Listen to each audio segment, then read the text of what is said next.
Hay proyectos de vincular a la comunidad, a la familia, los padres de familia deben estar de alguna manera más vinculados. Si nos ponemos a pensar que el sistema educativo tiene alrededor de 50.000 docentes, es una cantidad considerable y desde luego el ministerio, las estructuras del ministerio, debe de tener la capacidad para llegar a ejercer esa labor,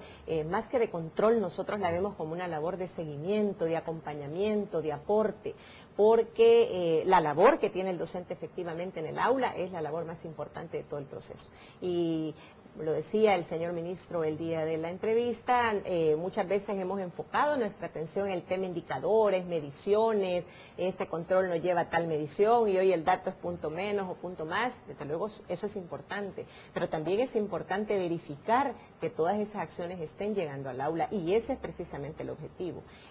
Nosotros con esta medida del plan que forma parte del plan anticrisis, como otras en el área de alimentación, por ejemplo, que también hay algunas medidas que tienen que ver con el Ministerio de Educación.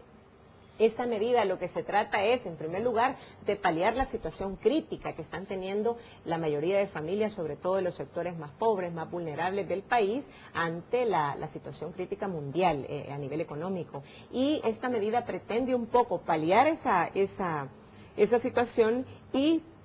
proponer las condiciones mínimas necesarias para lograr la motivación por el aprendizaje del niño, que para nosotros también es un factor importante en el logro de la calidad, en el mejoramiento de sus competencias, en un aprendizaje efectivo. Si hablamos de ideales, ¿a dónde quiere usted como directora nacional de educación ver a la escuela salvadoreña o cómo la vamos a ver si es que hacemos las cosas bien?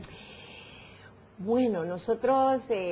quizás ese es el gran tema, la gran pregunta, y el trabajo que nosotros estamos desarrollando está enfocado a lograr una adecuada inserción, si usted quiere, de todos estos niños que terminan sus niveles de educación, lograr mayor cobertura, desde luego que es uno de los objetivos también en el ministerio, lograr ampliar la cobertura, pero ampliar y mejorar esa cobertura. Estamos haciendo análisis de varios programas que ha desarrollado el ministerio y desde luego la idea es mejorar esos programas, analizarlos, ver el impacto que han tenido efectivo en el aprendizaje y en las competencias de los niños hasta este momento y implementar aquellas medidas que consideremos adecuadas para mejorar ese impacto.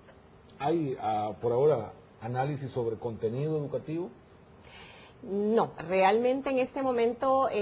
bueno, ustedes saben que se hizo una reforma en los contenidos que se está implementando desde hace un par de años para acá. Todavía estamos en la implementación de esa reforma. Se hizo una colección de textos para todos los niveles educativos. Esos textos se están implementando y en este momento vamos a continuar con los textos que ya se tienen. Pero es que quizá no es una cuestión de contenido, es más una cuestión de actitud, es más una cuestión de cómo usted logra formar a una persona en su concepto humano, y vaya, yo le mencionaba el tema de los uniformes, por ejemplo, el hecho de que el niño sienta que es una persona que vale, que forma parte, que se siente identificado, que se dé por sus necesidades básicas, que le estamos proporcionando lo básico. Para muchos de nosotros esto puede parecer, bueno, pero un par de zapatos, ¿verdad? Y el uniforme y la ropa, y no es importante, pero en familias de escasos recursos, estos son elementos muy importantes y que son la gran mayoría de niños que asisten a los centros escolares públicos. El tema de la motivación, dignidad como persona, dentro del plan está poner al niño, la persona humana al centro de esta actividad y desde luego vincular de una manera efectiva a todos los actores. Por ejemplo, yo les mencionaba que con este programa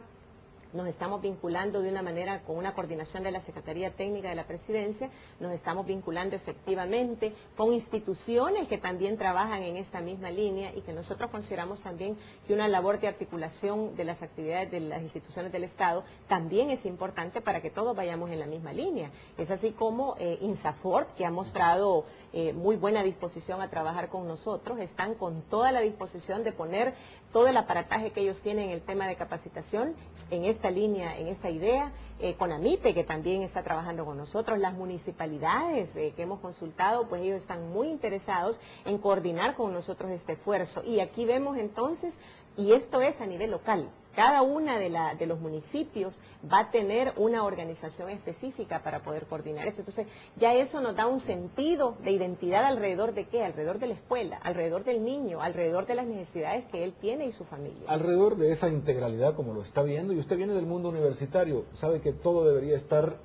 totalmente integrado desde esa escuela hasta que llegamos a la educación superior. En esta gestión, ¿ustedes cómo están visualizando ese proceso? Porque hasta ahora la crítica ha sido a que todo el proceso educativo primario y de secundaria, bachillerato incluso, pero está bastante desligado del final, de la parte de educación universitaria superior. Bueno, sobre eso se han hecho ya en el ministerio, pues nos hemos encontrado con muchos estudios, análisis sobre el tema, organismos internacionales se nos han acercado también para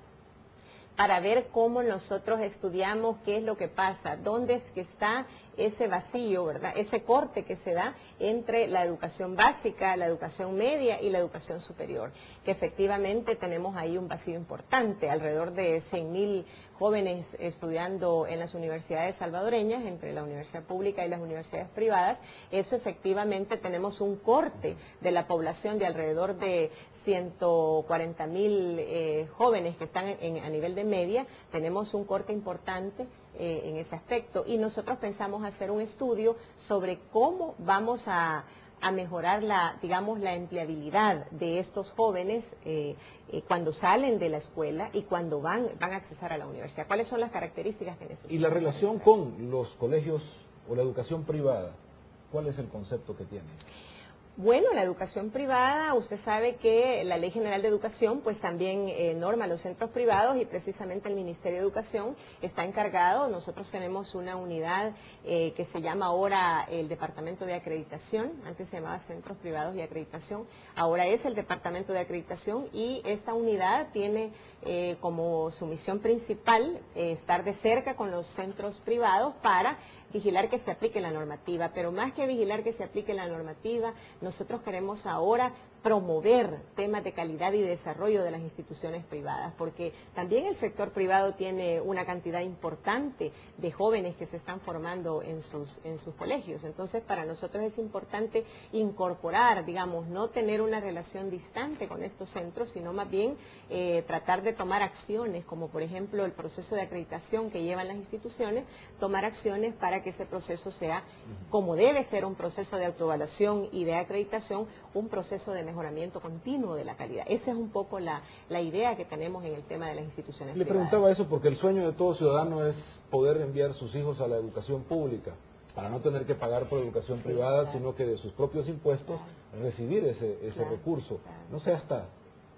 dónde estamos como para seguir soñando en esto en ese país. Bueno, eso no es un sueño, es una aspiración real que debemos de tener todos. Obviamente la educación constitucionalmente es obligación del Estado, dar una educación de calidad integral, y si usted revisa los mandatos de la Constitución, ahí establece claramente las características que debe tener esta educación integral, incorporar otros elementos en forma complementaria para lograr la integralidad de la formación, que obviamente pues nosotros estamos viendo que no han sido cumplidos. Como repito, pues el tema de recursos siempre es un tema importante, pero más que los recursos económicos, a veces también tenemos que pensar nuevas formas, diferentes formas de hacer las cosas para lograr mejores resultados. Pero no es una ruptura de lo que hasta ahora se ha hecho en educación, porque hay muchas dudas al respecto sobre si el proceso de educación,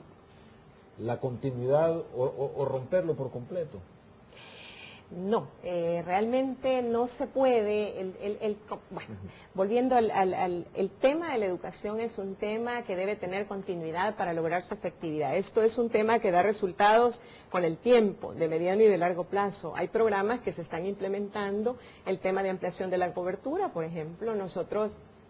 no puede negar el Ministerio de Educación la necesidad que existe de ampliación de la cobertura a nivel nacional. Este tema de los uniformes, la dotación del paquete escolar, nosotros consideramos que va a mejorar el interés por aquellos padres, porque imagínense usted esos padres que no mandan a sus hijos porque los niños no tienen zapatos, porque no les pueden comprar el cuaderno, y ahora ven la posibilidad